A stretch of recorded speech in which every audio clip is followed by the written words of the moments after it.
The night everything began didn't announce itself with thunder or drama, it arrived quietly, disguised as routine. I was standing in my parents' kitchen, scrolling through my phone, when my dad called to say he'd be late and asked me to let his friends in. It felt ordinary enough. These were men I'd known most of my life, men who'd watched me grow up, men my father trusted without question. I agreed without hesitation. My name is Ethan Walker, and at 27, I was living back at home after my engagement collapsed under the weight of promises that never quite held. My parents' house, tucked into a calm New Jersey neighborhood, had always felt like a place where things stayed steady even when the rest of the world felt uncertain. Or at least, that's what I believed. My dad, Richard, was dependable to a fault. He believed in hard work, loyalty, and showing up for the people who mattered. His friendships reflected that. Tom and Mark had been constants for decades, weekend barbecues, holiday dinners, shared memories layered so thick they felt unbreakable. My mom, Linda, was different. Softer. More introspective. She carried herself with a quiet grace that hid how much she absorbed from the world around her. Lately, though, something about her felt distant, like she was standing a few steps outside her own life. I noticed it in the way she paused before answering simple questions, in how her smiles faded too quickly. When the doorbell rang, I opened it without thinking. Rain clung to Mark's jacket, and Tom's expression was polite but restrained. They stepped inside, bringing the damp cold with them, and suddenly the house felt smaller. Heavier. As we settled into the living room, conversation flowed, but not naturally. There were pauses where there shouldn't have been. Looks exchanged when I wasn't supposed to notice. My mom joined us, her posture stiff, her voice carefully measured. And that's when the unease set in. Nothing was overtly wrong, no arguments, no raised voices, but something unspoken hovered between them, stretching the silence thin. I felt it press against my chest, a sense that I was standing too close to a truth I didn't yet understand. By the time my dad finally walked through the door, smiling and unaware, I realized this night wasn't just another evening. It was the beginning of something that would change how I saw my family forever. Living back under my parents' roof had sharpened my awareness in ways I hadn't expected. As a teenager, I'd floated through that house without noticing much beyond my own world. Now, as an adult who had failed at building a life of his own, I noticed everything. The rhythms. The silences. The spaces where words should have been. My dad, Richard, moved through life with reassuring certainty. He woke early, left for work before sunrise, and came home carrying the same quiet authority he always had. To him, loyalty wasn't negotiable, it was the backbone of every relationship he valued. That belief extended most fiercely to his friendships. Tom and Mark weren't just friends, they were witnesses to his life, men who knew his history and guarded it like their own. That was why the tension in the room unsettled me so deeply. My mom, Linda, hovered at the edges of the evening, offering drinks, straightening pillows that didn't need fixing. She laughed when Mark cracked a joke, but the sound felt practiced, like a line she'd rehearsed alone. When Tom spoke, she listened too intently, her eyes lingering before she caught herself and looked away. I told myself I was imagining things. Heartbreak had a way of making you suspicious, of turning harmless moments into warning signs. Still, the feeling wouldn't leave me. When my dad finally arrived, the air shifted again. Relief crossed Linda's face, quick, fleeting, but it was there. Richard greeted his friends warmly, unaware of the fragile balance holding the room together. Watching him, I felt an unexpected ache. He looked so certain of the ground beneath him. Dinner was suggested, then accepted too quickly, as if sitting around the table might anchor whatever was unraveling. Plates clinked. Glasses filled. Stories were told. But the conversation kept circling the edges of something no one wanted to name. At one point, my dad stepped outside to take a call. The moment the door closed behind him, the room fell quiet. Mark cleared his throat. Tom stared at his hands. My mom inhaled sharply, as though bracing herself. That silence told me more than any confession could have.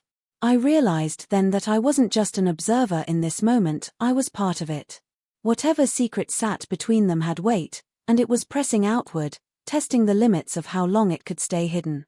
When my dad came back inside, smiling, unaware, something inside me shifted. I understood, with sudden clarity, that this night wasn't about chance or coincidence. It was about a truth straining to surface and whether I was ready to face what it would cost once it did. The unease followed us into dinner, settling at the table like an uninvited guest. My dad talked about work, about deadlines and traffic, filling the space with familiar complaints. Mark chimed in easily, nodding along, while Tom stayed quieter than usual, his attention drifting toward my mom and then quickly away again. Every time their eyes met, something passed between them, something restrained, unfinished. I watched it all too closely. Linda barely touched her food. She pushed vegetables around her plate, lifting her glass only when someone else did. When my dad reached for her hand, she stiffened before forcing a smile and letting her fingers rest in his. The gesture felt fragile, like glass under pressure. "Everything okay?" my dad asked her gently. "Of course," she said, too fast. "Just tired." I believed her once. That was the part that hurt the most. Midway through dinner, my dad excused himself to take a call in the backyard. The sliding door closed behind him, and the sound of his voice faded into the night. Almost immediately, the room changed. Mark leaned back in his chair, exhaling as if he'd been holding his breath all evening. Tom's jaw tightened. Linda stood up abruptly. "I need some air," she said. She moved toward the kitchen, and Tom followed a moment later, not even pretending it was coincidence. My pulse spiked. I stayed seated, telling myself to mind my own business, but my body betrayed me. I stood, drawn by instinct more than intention. I stopped short of the kitchen doorway. Their voices were low, urgent. "This is getting risky," Linda whispered. "I know," Tom replied. "But you said he didn't suspect anything." "I don't know what he suspects anymore," she said. "I can't keep pretending everything's normal, especially with Ethan here." Hearing my name made my stomach drop. Mark's voice joined them, uneasy. "We should have ended this sooner." "Ended what?" The word echoed in my head, heavy with implication. My chest felt tight, my thoughts scrambling to assemble a version of reality that didn't shatter everything I knew. I stepped back before they could see me, my heart pounding so loudly I was sure it would give me away. When my dad came back inside, smiling and unaware, guilt swept through me, not for what I'd overheard, but for what I now suspected. I sat back down, forcing myself to meet his eyes, to act normal, to protect him from something I didn't yet fully understand. But the damage was already done. As the evening wound down, Mark and Tom left earlier than planned, their goodbyes rushed and awkward. The front door closed behind them with a finality that made my skin prickle. I stood there, staring at the door, knowing with quiet certainty that the truth hadn't left with them. It had stayed behind, waiting. Sleep didn't come easily that night. Every time I closed my eyes, fragments of overheard words replayed themselves, rearranging into darker possibilities. By morning, the house felt altered, not different in any visible way, but charged, as if the walls themselves were holding their breath. My dad left early for work, same as always. He kissed my mom on the cheek, grabbed his coffee, and reminded me to lock up behind him. Watching him go, so steady and unsuspecting, filled me with a quiet dread. I wondered how many mornings just like this had passed while something else unfolded beneath the surface. Linda avoided me most of the day. When we crossed paths, she offered small, careful smiles, the kind meant to reassure without inviting questions. But every movement she made seemed deliberate, controlled. She folded laundry that was already clean. She wiped counters that weren't dirty. It was as if staying busy might keep the truth from catching up to her. I couldn't stand it. That afternoon, I found her sitting at the kitchen table, staring at nothing. The light through the window traced faint lines across her face, making her look older than I remembered. "Mom," I said quietly. "We need to talk." She looked up slowly, fear flashing across her features before she masked it. "About what?" "You know about what." The silence stretched. She clasped her hands together, knuckles whitening. "You shouldn't have heard anything," she said finally. "But I did," I replied. "And I can't pretend I didn't." Her composure cracked then, just slightly. "It's complicated," she whispered. "Things happened over time. It wasn't supposed to hurt anyone. I felt a sharp sting at that. But it did, I said. It already has. She reached for my hand, but I pulled away, not out of anger, but because I didn't trust myself to stay calm if I let her touch me. I wanted answers, but I was afraid of what they would cost. Does Dad know? I asked. She shook her head, tears gathering. No. And I don't know how to tell him. The weight of that responsibility settled heavily between us. I wasn't just her son in that moment, I was a witness, a keeper of something that could break my father's world. That evening, my dad came home whistling, oblivious. We sat down for dinner like a normal family. The conversation stayed safely shallow, but every word felt fragile, like it might shatter if pressed too hard. As I watched them across the table from each other, I realized something with startling clarity. The truth was no longer just hers to carry. Sooner or later, it would demand to be spoken. And when it was, nothing in this house would remain untouched. The days that followed moved with an unnatural slowness, each hour stretching under the weight of what I knew and couldn't say. I found myself watching my parents like strangers, searching their faces for cracks that might widen on their own. My dad's routines never faltered. He joked, he planned ahead, he trusted. That trust felt like a fragile thing now beautiful and unbearably exposed. Linda, on the other hand, unraveled in quiet ways. She jumped at the sound of her phone. She avoided the living room when my dad was home, retreating instead to the bedroom under the pretense of headaches or fatigue. When she and I were alone, the air between us tightened, full of words neither of us dared to release. One evening, while my dad was in the garage, she finally broke. I can't keep doing this, she said, her voice barely steady. Every day feels like a lie stacked on another lie. I leaned against the counter, arms crossed, bracing myself. Then stop, I said. Tell him. Her eyes filled instantly. You don't understand what this would do to him. I understand what not telling him is doing, I replied. To all of us. She looked away, shame etched into every line of her face. It started when I felt invisible, she said softly. That's not an excuse. It's just the truth. I didn't interrupt. I couldn't. Part of me wanted to protect her from herself, another part wanted to shield my dad from the damage she'd already caused. The conflict tore at me, leaving no clean choice behind. That night, my dad suggested we all go out to dinner the following weekend, something celebratory, something normal. Linda agreed too quickly. I caught the flicker of panic she tried to hide. Later, alone in my room, I stared at the ceiling and understood something I'd been avoiding. This was no longer about discovery. It was about timing. About whether the truth would come out deliberately or explode under its own pressure. I thought about Tom, the careful glances, the hushed conversations, and felt a surge of anger I hadn't allowed myself yet. Not just at him, but at the way secrecy had crept into our lives and made accomplices out of us all. The next morning, I woke with a decision settling heavily in my chest. I didn't know how it would happen or what it would cost, but I knew this much: the silence couldn't last. The truth had been circling our family for years. And now, it was drawing closer, ready to demand its reckoning. The weekend arrived faster than I expected, bringing with it a brittle sense of inevitability. My dad spent Saturday morning humming as he cleaned the garage, the sound drifting through the house like a reminder of everything at stake. Linda moved quietly, as if each step required careful calculation.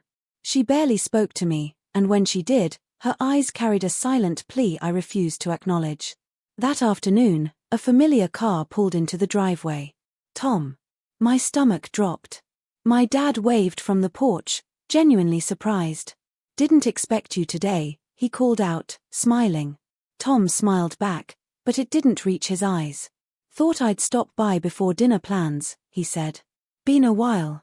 The lie sat between us, thick and obvious. Linda froze in the kitchen when she heard his voice. I watched her grip the edge of the counter, steadying herself before stepping into the living room. The air tightened instantly. Tom barely looked at her. That, somehow, felt worse. We sat together, 4 people bound by history and one devastating secret. My dad talked about the restaurant he wanted to try that night. Tom nodded along, adding nothing. Linda stared at her hands. I felt the pressure inside me build with every passing minute. At one point, my dad stood and went to grab something from the garage. The moment he was out of earshot, Linda looked at Tom, panic flashing across her face. "You shouldn't be here," she whispered. "I know," Tom said quietly. "But this can't keep hanging over us." Something inside me snapped. "You're right," I said. Both of them turned to me. "It can't." The words landed heavier than I expected. Linda's eyes widened. Tom swallowed hard. Before either of them could respond, my dad stepped back into the room. "What can't?" he asked, smiling, completely unaware of how close he was to the edge of his own life. The room fell silent. I felt my heart hammer against my ribs as I met his gaze. This was the moment I'd been circling for days, the moment where silence would either survive or finally break. I opened my mouth, unsure whether I was about to protect my family or destroy it. Behind me, Linda whispered my name. But it was already too late to turn back. My dad's smile lingered for a moment longer than it should have, slowly fading as he sensed the tension tightening the room. He looked from me to Linda, then to Tom, his brow creasing with confusion. "What's going on?" he asked again, more carefully this time. No one answered him right away. The silence stretched, dense and suffocating, until it felt like the walls were closing in. I could hear the hum of the refrigerator, the distant sound of a lawnmower outside, ordinary noises mocking the gravity of the moment. Linda spoke first, her voice barely audible. "Richard, please sit down." That alone alarmed him. He did as she asked, though unease had replaced his earlier ease. His eyes never left her face. "I need you to listen," she said, her hands trembling as they rested in her lap. "And I need you to let me finish." Tom shifted uncomfortably, staring at the floor. I watched my dad take this in, his posture stiffening, instinctively bracing himself. "What is this about?" he asked, quieter now. Linda inhaled sharply, like a swimmer about to dive beneath the surface. "There's something I should have told you a long time ago." I felt my pulse in my throat. Part of me wanted to interrupt, to stop her, to take the burden back onto myself. But another part knew this was the only way forward. My dad glanced at me then, searching my face for reassurance. I couldn't give it to him. "This isn't just about me," Linda continued. "It affects all of us." Richard's jaw tightened. "You're scaring me." "I never meant for it to go this far," she said, tears spilling over now. "And I ended it. I swear I did." "Ended what?" The words hung there, unspoken but unmistakable. My dad's gaze flicked to Tom, then back to Linda, understanding beginning to dawn in his eyes, slow, painful, inevitable. Tom finally looked up. "I'm sorry," he said quietly. "I never wanted to hurt you." That was the moment everything shifted. My dad stood abruptly, the chair scraping loudly against the floor. He stared at Tom as if seeing him for the first time, disbelief and betrayal warring across his face. "You," he said. "Out of everyone, you?" Linda sobbed openly now, covering her mouth as if she could hold the truth back. I stepped closer to my dad, instinctively, but he didn't seem to notice. The room felt fragile, like one wrong word could shatter it completely. And as my dad slowly sank back into his chair, hands shaking, I knew we had crossed the point of no return. What came next would define us all. The house was suffocating in its silence, the kind that presses against your chest and refuses to let go. My dad's face was pale, his eyes wide, trying to process a reality he had never imagined. Linda sat trembling beside him, her hands clasped so tightly they were almost white. Tom remained standing, awkward and out of place, like a ghost intruding on a life that was no longer his to touch. I don't understand," my dad whispered finally, voice cracking. How long have you been lying to me?" Linda swallowed hard, tears streaming down her cheeks. "It wasn't supposed to happen this way," she said. "It started years ago, when you were always working, always gone. I felt invisible, and her voice broke. I made a mistake." I could see the raw hurt in my dad's eyes, a mixture of shock, betrayal, and disbelief. Every fiber of his being seemed to stiffen, as if he were preparing himself for a blow he couldn't yet name. Mark's absence that night suddenly made sense, He had always tried to smooth over the edges, to keep the facade alive. But now, nothing was smooth. Nothing was alive in the way we once believed. Tom stepped forward, hesitant. "Richard. You," my dad's voice thundered, shaking with a rage I had never heard before. "You were supposed to be my friend." The weight of the accusation seemed to pull the air out of the room. Linda buried her face in her hands, unable to meet either of us. Tom flinched, guilt etched in every line of his face. I felt a strange separation within myself. One part of me wanted to yell, to demand that Linda stop confessing, to shield my dad from the full weight of this revelation. Another part of me wanted to step back, to let the truth fall fully, to see what cracks it would leave behind. "You have to leave," my dad finally said, his voice low now, steady with a resolve that was frightening. "Now. Both of you."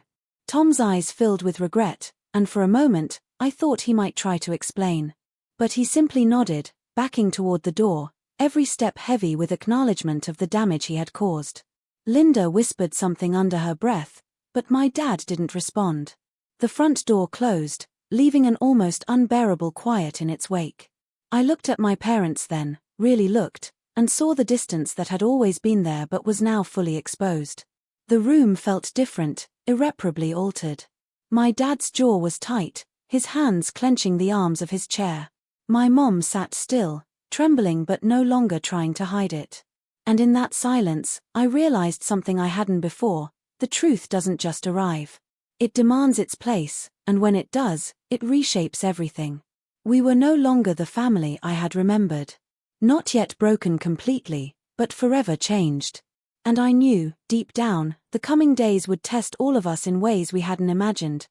The days after that night moved like a slow, relentless tide, washing over the house and leaving everything changed. My dad retreated into himself, quiet, distant, carrying a weight I couldn't begin to measure. He went through the motions: work, errands, dinner, but the spark in his eyes was gone, replaced by a wariness I had never seen. Linda tried to reach him, gentle words and small gestures, but he kept a careful distance, as if afraid that any closeness might open a wound too deep to mend. I watched them both, torn between wanting to intervene and knowing some things could not be fixed by me. I became a silent observer, cataloguing every glance, every hesitation, every unspoken word. The house felt emptier than before, not because people had left, but because the trust that once filled the walls had dissolved, leaving only echoes. One evening, I found my mom sitting in the living room, staring at the fireplace as if it held answers. I sat beside her, careful not to speak at first. The silence stretched, comforting and painful at once. "I never meant for it to hurt this much," she said finally, her voice barely above a whisper. "I thought I could contain it, that no one would be affected." "I know," I said. "But it did. And now we have to live with it." She nodded, tears slipping down her face. "I don't know if we can go back to what we were." "Maybe we can't," I admitted. "But we can try to move forward, even if it's different."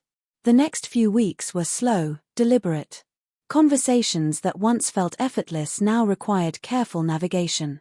My dad and mom didn't reconcile overnight. There were mornings when he barely spoke, and evenings when her presence seemed to make him flinch. But there were also moments, small, fragile, where a smile or a shared memory reminded us that connection could still exist, even if it was different. I learned something about resilience in those days. About how families survive not because the past is erased, but because people choose to keep trying, to communicate, to accept pain without letting it define the entire story. One night, sitting alone in my room, I reflected on everything that had happened. The knock of the door that night, the words I overheard, the confessions and the departures, it all felt surreal, as if life had tested our family's foundation and left us standing, trembling but intact. I realized that some truths, no matter how devastating, bring clarity. They force you to confront reality, to see people not just as they appear, but as they are: flawed, human, and capable of both hurt and redemption. By the time I drifted to sleep, I understood that life isn't about returning to what we thought was normal. It's about learning to navigate the new, the uncomfortable, the raw. And in that navigation, there is a quiet, stubborn hope. Hope that even after betrayal, after secrets, after nights that shake you to your core, some fragments of love and trust can remain and perhaps, one day, grow again.